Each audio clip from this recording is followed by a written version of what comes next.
早苗様ですか？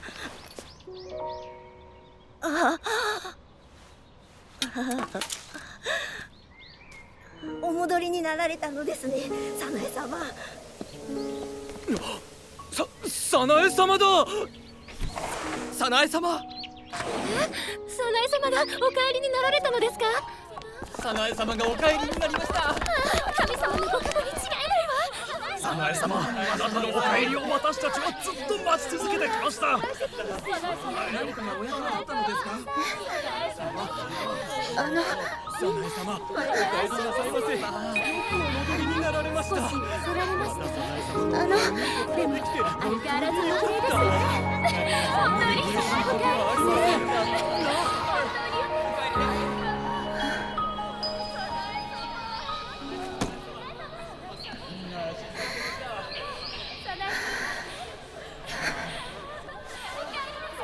はい、ただいま帰りました。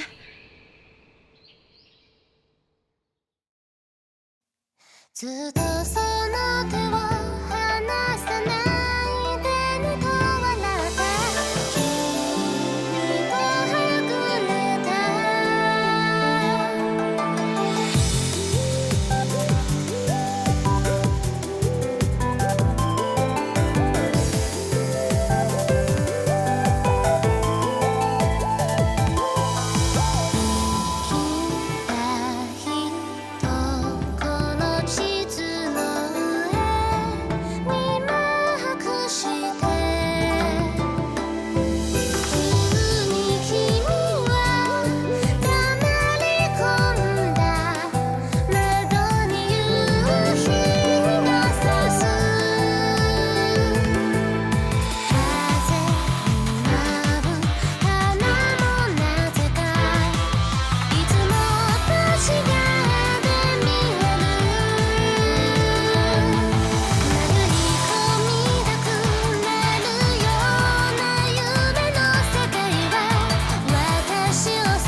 皮膚活動記録法理。本作品は上海アリス弦楽団様の作品東宝プロジェクトの二次創作だぜ。上海アリス弦楽団様とは一切関係ないんだぜ。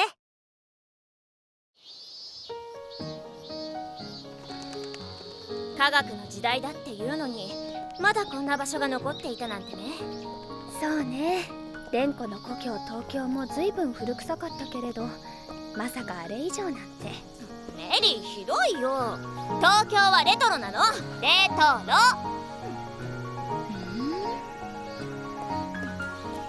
何か教会の隙間でも見つかった？いいえ、けれど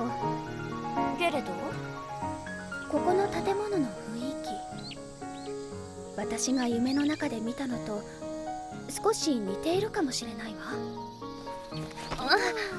蓮子ったらも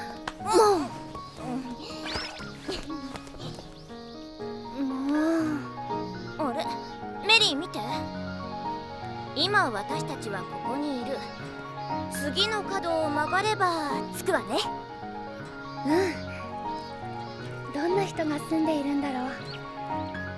私たちだとあの古書がいつの時代の書物か見当もつかないし、もしかするとこれが書かれたのはすでに大昔のことかもね。ここまで来たんだし、心配してもしょうがない。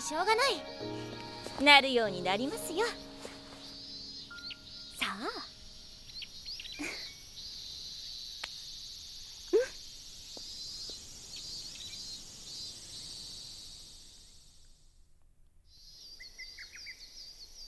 守谷神社か。おーい。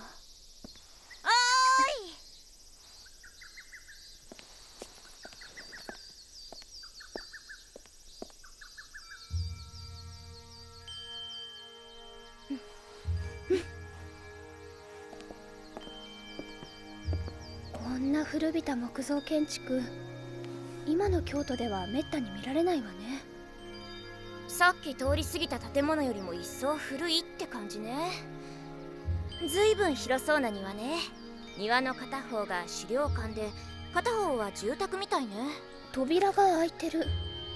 今でもここは資料館として機能しているということかしら。でもこんなところに果たしているのかどうか。入ってみないとわからないわ。行くわよメリー。いきなり引っ張らないでよ、もう。小さな神社があるね。昔どこかで聞いたんだけど、お賽銭は5円が基本で10円じゃダメらしいよ。ご縁がありますようにってことでしょ。このご時世律儀に守ってる人なんて誰もいないわよ。神頼みなんてもう適当にやってる世の中だからね。そうなんだ。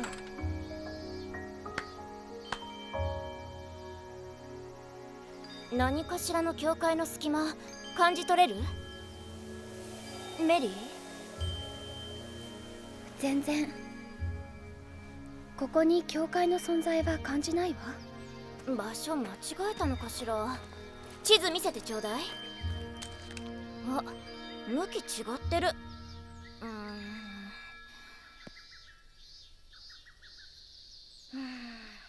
ここで合ってるはずなんだけど、どうしてだろう。普段から誰か住んでるよね。あれはポスト。あ、レンコ、これ見て。どうしたの？こっちや早苗。ここで間違いないよね。ならどうして教会の存在を感じ取れないんだろう。わからないわ。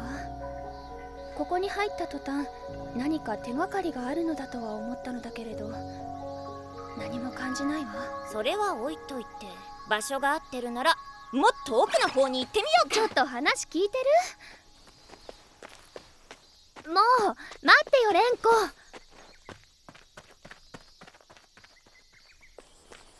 ちょっと待って、早い。ちょっとメリー、これ見て。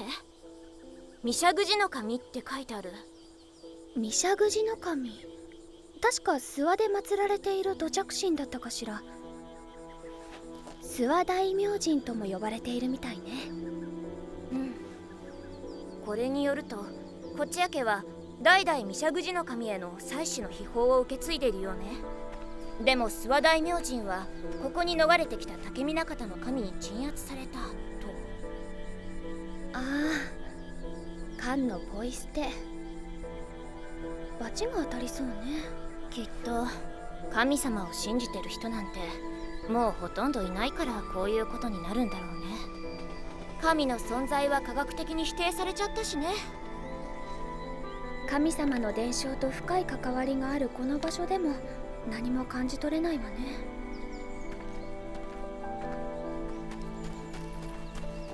今の日本はまるで神々の墓場ね。レンコ、こっち来て。どうしたの？いいざまね。メリー、ひどいよ。帽子が頭部の防御値を上げてくれたおかげで無傷で済んだわね。こんな時までからかわないでよ。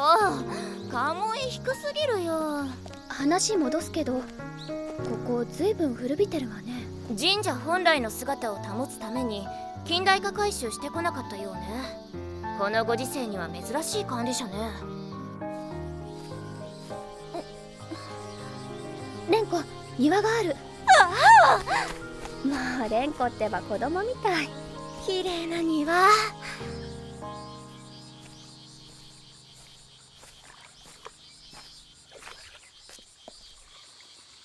そうね、とても静か。時間が止まっているみたい。落ちないでね。私はレンコほど不注意じゃないわ。あれは油断しただけ。私の方がメリーより。メリー！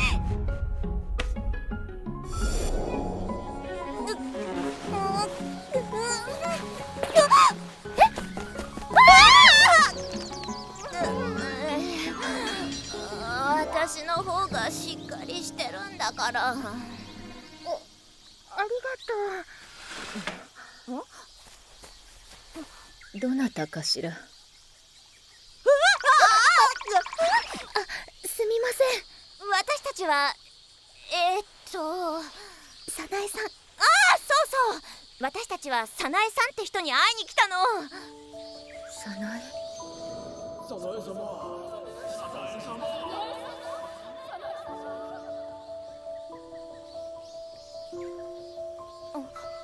もしかして早苗さんですか？早苗のことご存知なんですか？私は早苗の姉弥生です。お姉さんなんですね、メリー。でも早苗に会いに来たのでしたら、彼女はもうこの世にはいません。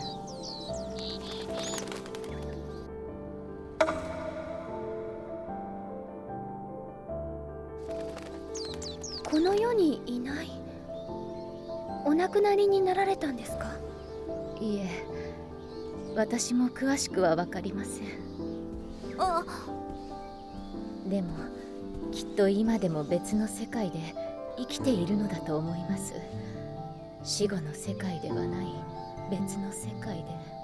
それはもしかすると幻想郷のことかしら？幻想郷をご存知なんですか？ええ。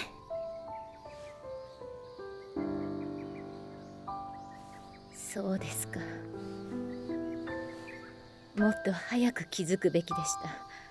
お二人はわかる方なのですね。失礼しました。ではどうぞ中へ。どうやら間違いないね。ええ。お邪魔します。お邪魔します。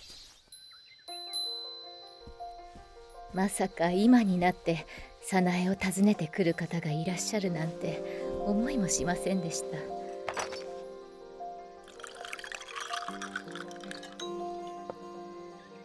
にしてもすでに消え去った早苗の存在を一体どうやって知ったのですか？どうも。消え去った？どういう意味ですか？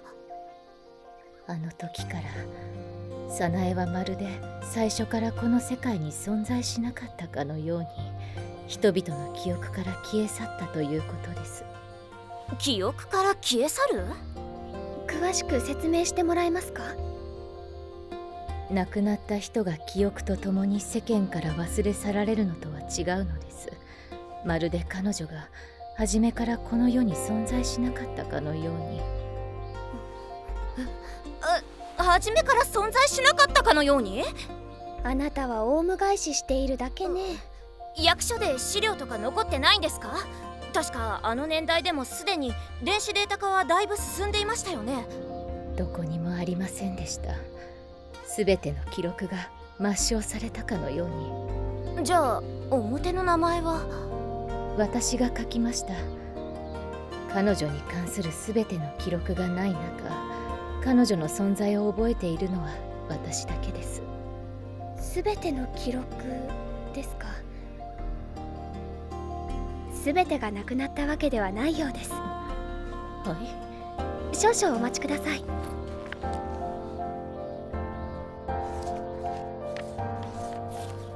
あった。これは早苗。早苗さんで間違いないですか？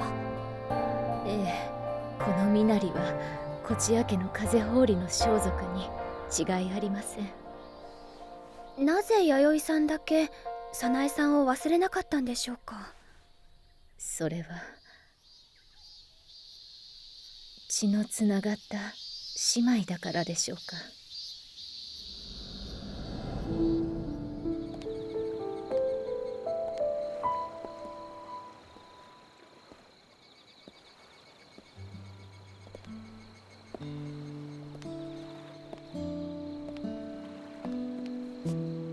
お姉様、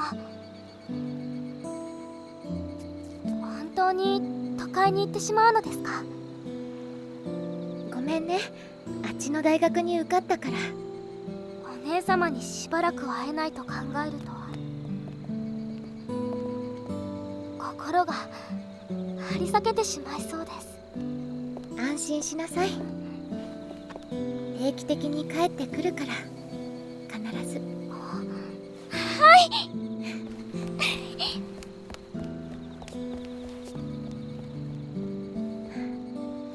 あなたくらいね、私を気にかけてくれるのは。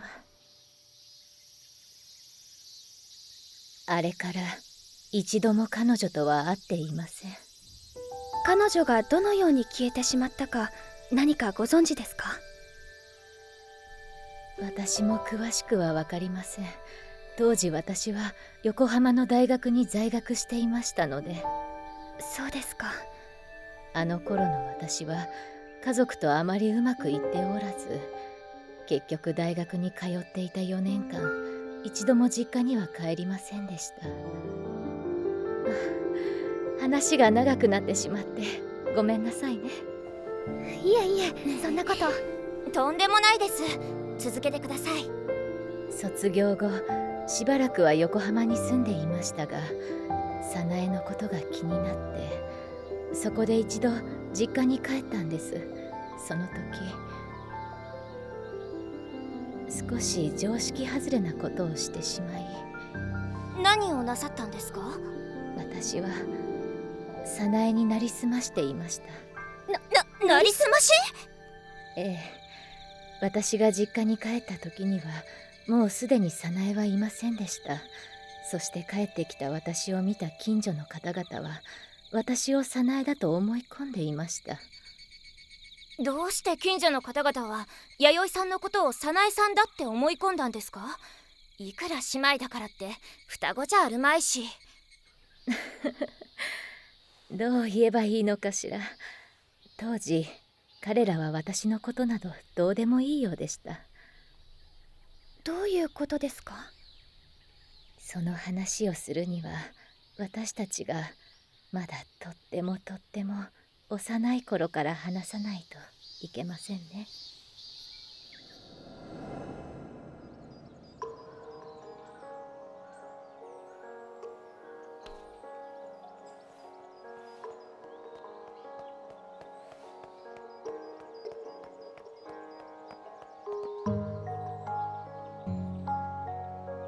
私たち姉妹は小さい頃から仲が良く、早苗は私のことをお姉様などと呼んでいつも私を頼ってくれました。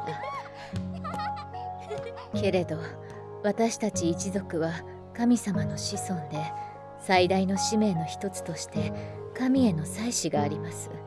その中でも我が小千谷家の秘術はひときわ大切でした。しかし私には霊力がほとんどありません。神の存在を感じ取ることも、その姿を見ることも、その声を聞くことも全てできませんでした。そのため私は長女でありながら一族に伝わる神職にはつけませんでした。神の姿を見るということは、神様は実在するんですか？私は神の存在を感じ取れません。けれど私はそう信じています。早苗さんはその存在を感じ取れたんですね。はい、早苗は生まれついて強大な霊力を持っていました。彼女は小さい頃から神様と交流し、その声を聞くにとどまらず姿すら見えていました。歴代の中でも飛び抜けた資質の持ち主だと言われています。早苗は神様と交流さえできる。一方私は神の声すら聞こえない。神を祀る一族として周りの私に対する態度は、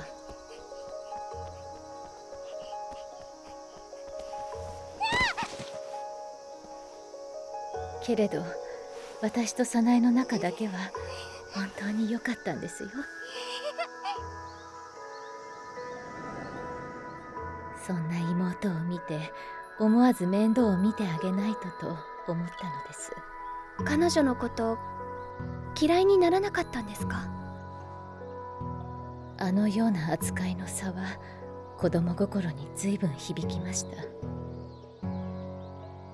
おじいちゃん、おじいちゃん、学校の先生が言ってたの。たとえ第一志望の大学。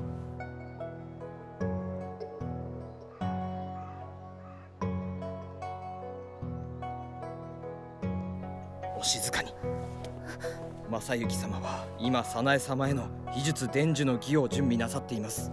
弥生様にできることはございません。お控えください。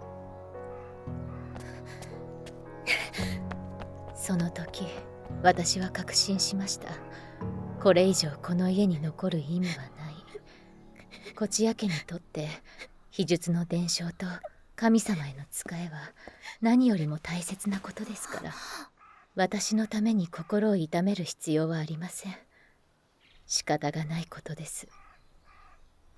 横浜から帰ってきた後、早苗さんになりすましていたとおっしゃいましたが、その間弥生さんの行方を尋ねた人はいなかったのですか？残念ながらいなかったようです。私のことを気にかけてくれるのは早苗ぐらいです。申し訳ありません。お姉様がこの手紙を読んでいる時、私はすでにこの世界にいないのかもしれません。かな子様が幻想郷への引っ越しをご決心なさいました。信仰がより充実した場所らしいです。神の御子として私もご一緒しなければなりません。もう二度とお姉様に会えないかもしれません。それでも早苗はいつまでもお姉様のことを思い続けます。お姉様も早苗のことをずっと覚えていてくださると信じています。ただ最後にもう一度だけまたお姉様とお会いしたかった、それだけが心残りです。その日から私は早苗として生きてきました。私たち姉妹は似ていますので誰も気づきませんでした。この家の中で弥生は必要とされない人間です。長い間家に帰ってこなくても誰も気にかけませんでした。でもいくら姉妹だからって途中でバレたりしなかったのですか？例えば秘術のことについて聞かれたりした時とか。そう聞いてくると思っていました。以前早苗はよくその手の話をしてくれました。その多くはこちや家の跡取りしか知り得ない秘伝でした。このことはもちろん神官たちには知られていません。そうなんですね。なるほど。それなら神官たちも信じてしまうわね。それに実は早苗になりすますことをやめた後に気づいたのですが、人々の認識の中で、いえそれに限らず神社や我が家に代々伝わってきた神話にも変化が起きたのです。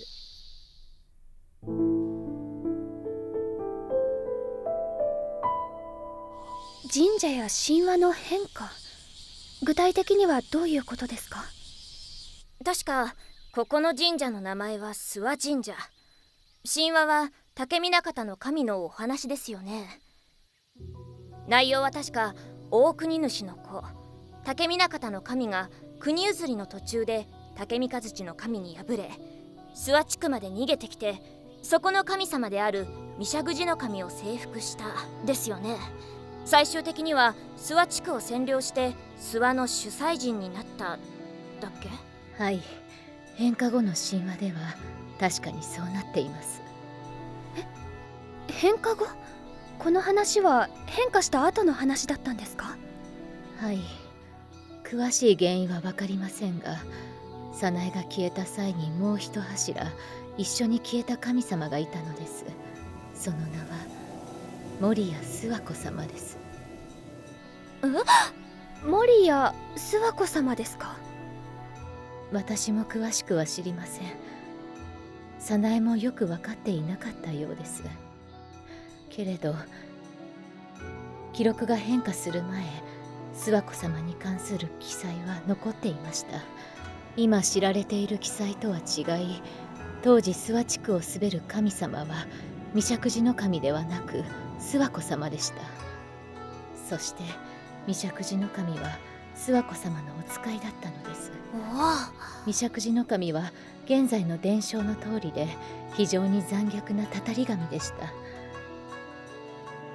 そのためそれを鎮めることができる諏訪子様には当時異常なまでに信仰が集まりました。それは諏訪子様を核心とする国家が出来上がるほどに。国ができるほどの信仰心ですか？はい。でも太古の時代ではそこまで珍しいことではありません。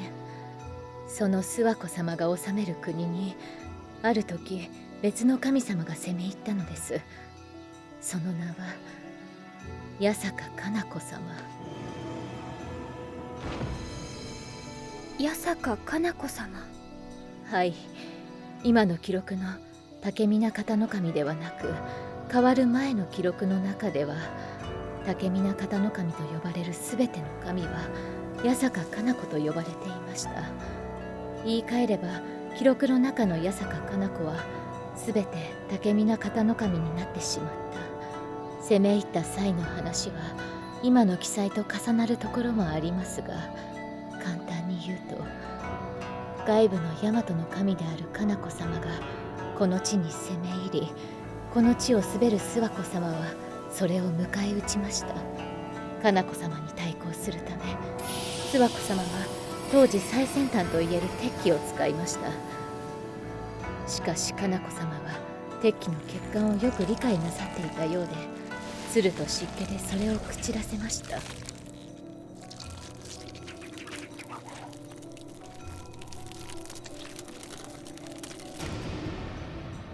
確かに有効な手ね。結果は火を見るよりも明らか。諏訪子様は負けを認めざるを得ず国を譲りました。そしてかな子様はこの国の統治者となり、この神社の主にもなりました。かな子様はずっと主催人であり続け、諏訪子様は引退してしまいました。引退後の諏訪子様の記録はありますか？いえ、当時の記録はあまり残ってはおらず、詳しい内容は知り得ませんでした。もっとも今ではそれに関する記載もすべて消えてしまいましたが。それではこれを見てもらえませんか？これは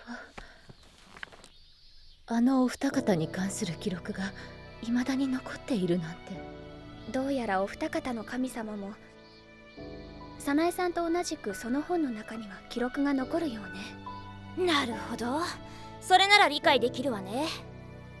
つまりこの本によると諏訪子様は純粋な信仰心の存在。そのため彼女が別の世界に行った後、人々の信仰心は薄れ、そのまま彼女に関する記録はこの世界から消えてしまった。ええ、辻褄が合いますね。それにしてもこの変化の影響は尋常じゃありません。しかしそれに気づいたのは私だけでした。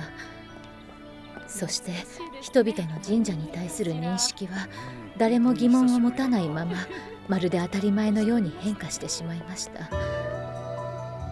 私が気づくことができたのはこちや家の人間だからでしょうか。認識の変化とは、今の私たちのこの神社に対する認識と同じように変化したということですか？はい。今人々は当然のようにここをかつての名の守谷神社ではなく諏訪神社と呼びます。守谷神社、この本に載っている神社の名前ね。そして当たり前のようにここで竹見方の神と八坂留の神を祀り、御石寺の神の伝説を口にする。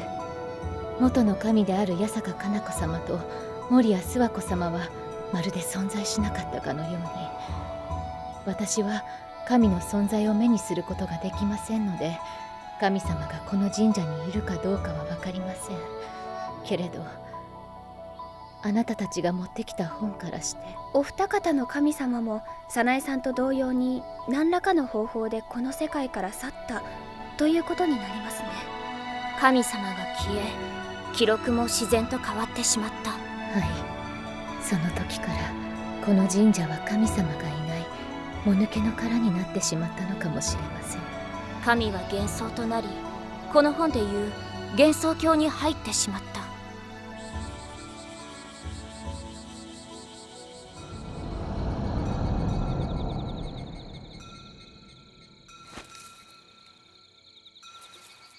今は御仮神事の時期。外の世界でも御仮神事が行われているようでしたら、この鏡を通して見ることができるはずと諏訪子様が教えてくださいましたが、見ない方がいいとも意味ありげにおっしゃっていました。どういう意味なんでしょうか。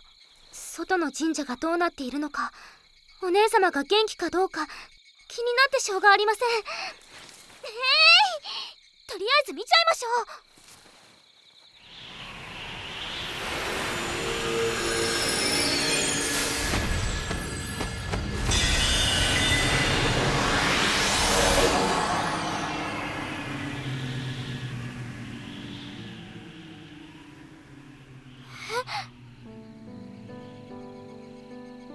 これはお姉様、まさかお姉様。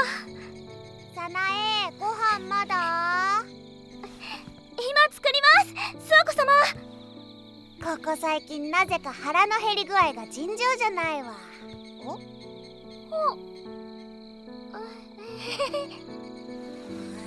なんか鏡おかしくない？何でもありませんよ。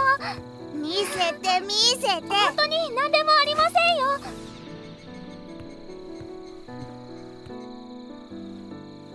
見間違いかな。お腹が減りすぎて幻覚でも見えたのではないですか？さなえでも時々注意しなきゃいけないことがあるわね。昔から口酸っぱく言ってるじゃないか。鏡で外の世界を覗くな。心力に影響が出るかもしれないでしょ。分かってますよ。分かってればいい。心配してくださってありがとうございます。今ご飯作りますね。早苗は未だに彼女のことを忘れられないようね。二人ともあんたの子孫なのに少し酷じゃない？早苗だろうが弥生だろうが、私はどちらか一方の肩を持ったことはない。二人は血のつながった姉妹といえど、いずれ違う道をたどらなければならない。もし早苗が今の弥生を見てしまったら。肩は持たないって言っときながら細かいこと気にしちゃって。早苗を信じな。あの子ならきっと美味しいご飯作ってくれる。しょうがないやつだな。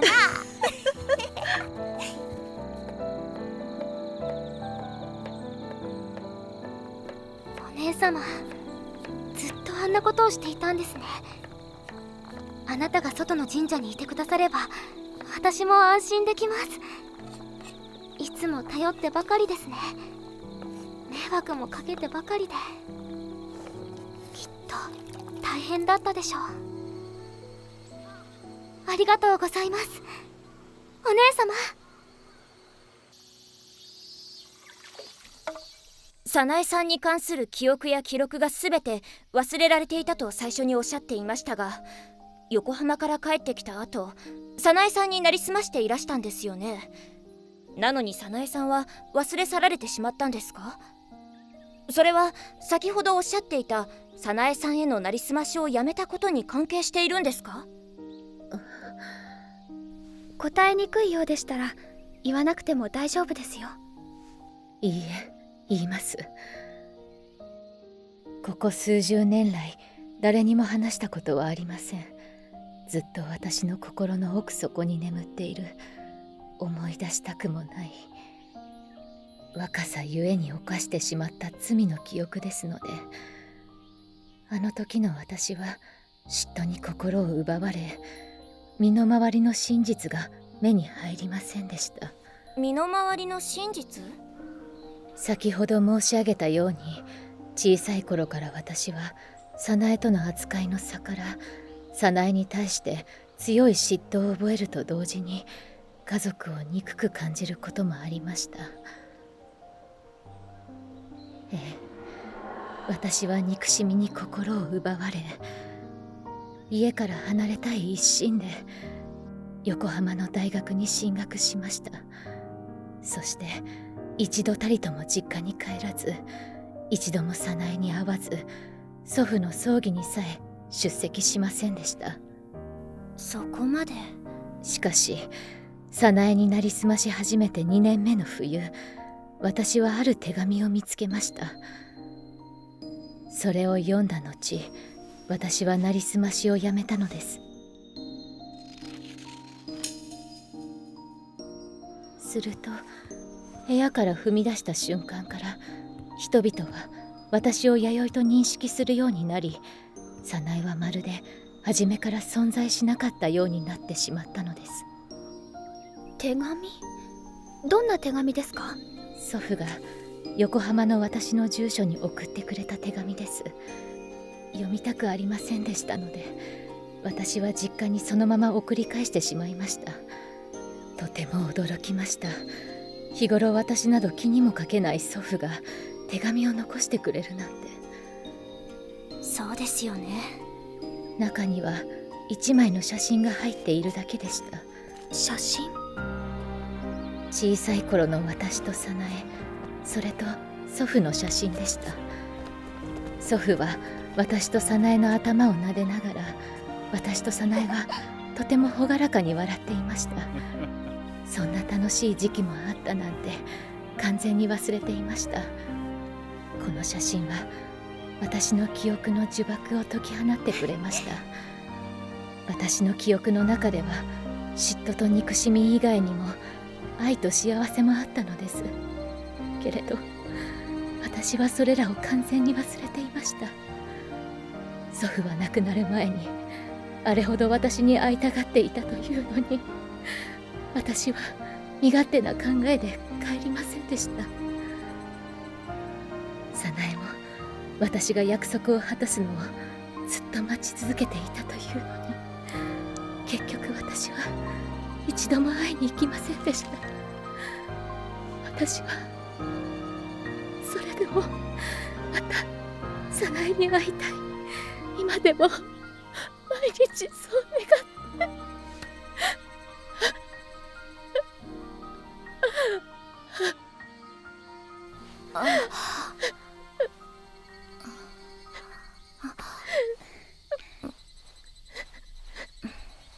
でも早苗さんも同じことを思ってるかもしれませんよ。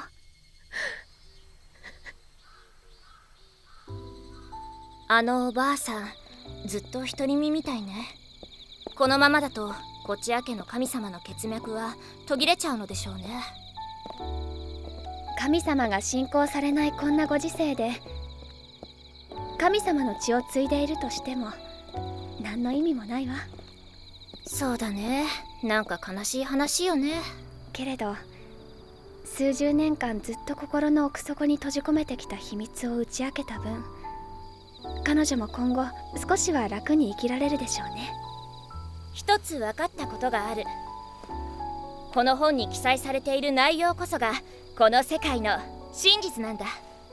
それに対して私たちのこの世界に対する認識はねじ曲げられたもの。その通り。諏訪湖毎年恒例の花火大会ね。うん、綺麗な花火だね。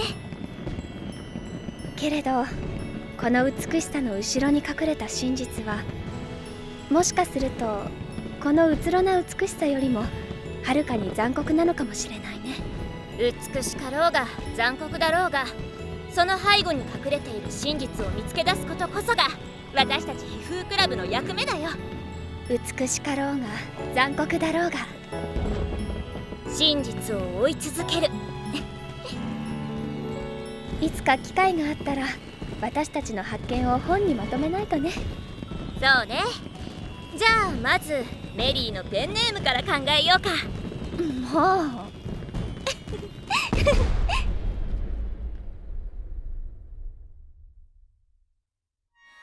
共に生まれで遥か離れて、核も儚き人となれどもその記憶は決してついえず雷として今もなお声を聞け遥か遠くに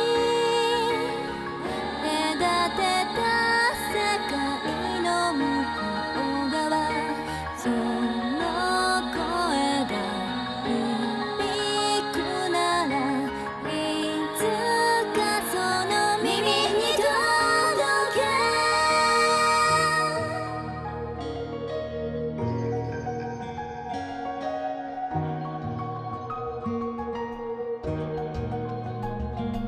今なお忘れない歌が一つそれがくさびになればと願うことすべてなくして何も残らなくともその歌だけは決してなくさないようにどれほどの道を歩いたことだろうそれでもあなたは歩き続けてくたとえあなたのそばにはいられなくともあなたの耳にいつか届けたい歌風の歌願いは遠くへどこまでも遠く遠くへいつかどこかで歌ったあの日のようにどうか生きて遠い世界であなたのあるべき姿のままで生きて遠い世界で一つ違えた約束のままにあなたの歌をそっと巡れ巡れ巡りてきたれこの影踏むのはどちらかと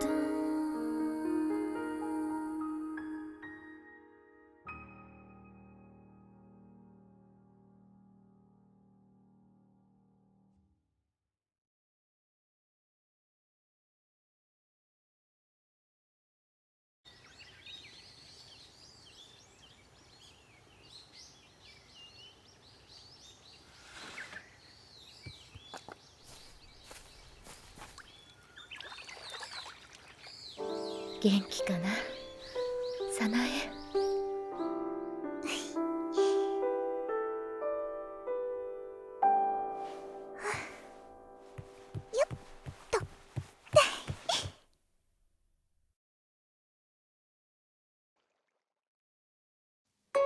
伸ばした私の手が新緑の隙間をすり抜けてく木漏れ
レモン何考えてんの？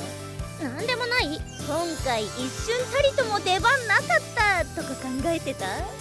言わないでよ、もう。しかも守谷神社の早苗が主役張ってたぜ。お前の負けだな。悔しい。私も本編でかっこよく登場したいのに。今回は次は絶対出てやるとか言わないのか？次あるかどうかあやふやだし、私が主役になれないのならない方がマシだわ。本作品は上海アリス弦楽団様の作品東宝プロジェクトの二次創作です。